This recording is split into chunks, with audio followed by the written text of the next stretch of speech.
Hi everyone and welcome back. Apologies for the lack of content lately. My Savior Gundam work in progress footage somehow got deleted and only got the final product footage, so didn't have enough to put out a proper video. But a proper video this is, because I've been working on the 1/60th scale Sinanju Resin kits by SH Studio and GM Dream. If you haven't checked out my build video, here's the link for it. But the gist of the kit is that it uses the PG Unicorn as frame, but you're really only using about 10% of it, so it is a bit unnecessary. So I'll just be quite brief about the work process, as if you have watched my videos before, you know what the drill is. First thing about the quality of the kits, I'll give it an overall 8 out of 10. GM Dream has put a lot of effort in designing this kit, both the aesthetics and the construction. I've always liked their design, just slightly more detailed than anime accurate and not too overblown with redesigns. The other thing I like is that there aren't as many opening hatches as the Sandrock Gundam I've done, which really compromise the structural integrity. However, it does suffer a bit from this same problem in the few tanks, where there are just so many opening hatches, and without any locking mechanism means that unless you tighten the joints, they are just really floppy. Painting a 1/60th scale kit is always fun. You know, the parts are big, and thus it's easier to do the masking work. I'll put the paints I've used in the description as always. A tip that I have for painting the sleeves, especially if you're not doing reverse wash, is that you should paint the black parts first. And not only that, you should also do matte coats if that's the finish you're going for. And after that, you can mask the black parts up and proceed to paint the gold. This is the most efficient way of painting the sleeves with two different finishes. This kit comes with quite a huge amount of Photo-etch parts, which greatly enhances the details. You also have the option of painting on top of them, but make sure to use a metal primer beforehand, or the paint will not stick very well. The kit also comes with a sheet of decals and a little booklet of illustrations showing where the decals go.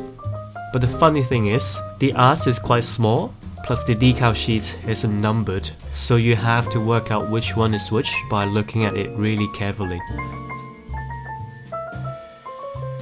So a few nitpicks I have about the kits are: first, scratching.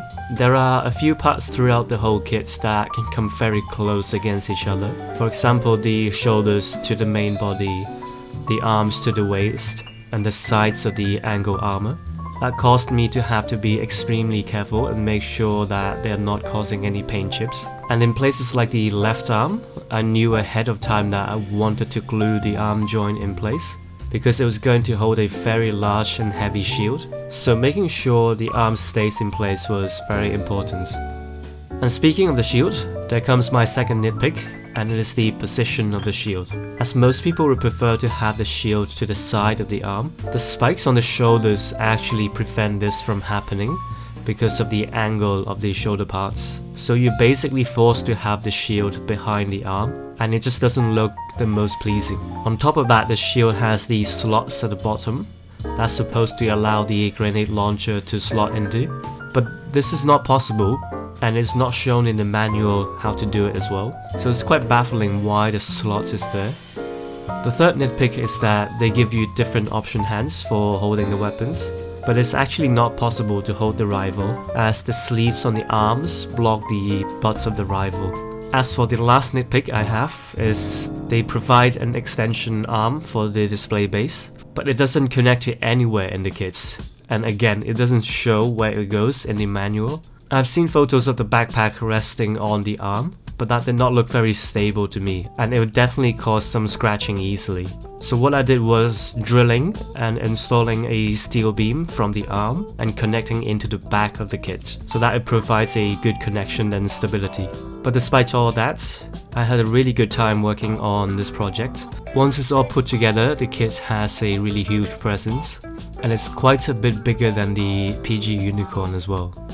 This project was commissioned by Steven in the US, So thank you, Stephen, for this opportunity. If you have any commission requests, feel free to shoot them my way on Facebook or Instagram. It is what keeps this channel alive, so it's highly appreciated. And with that, I hope you enjoy the rest of the video. I'm pretty sure I'm done with painting for this year, so it will be a while again before you see another project. But there may be something on the horizon popping up soon, so stay tuned, and I'll see you in the next one.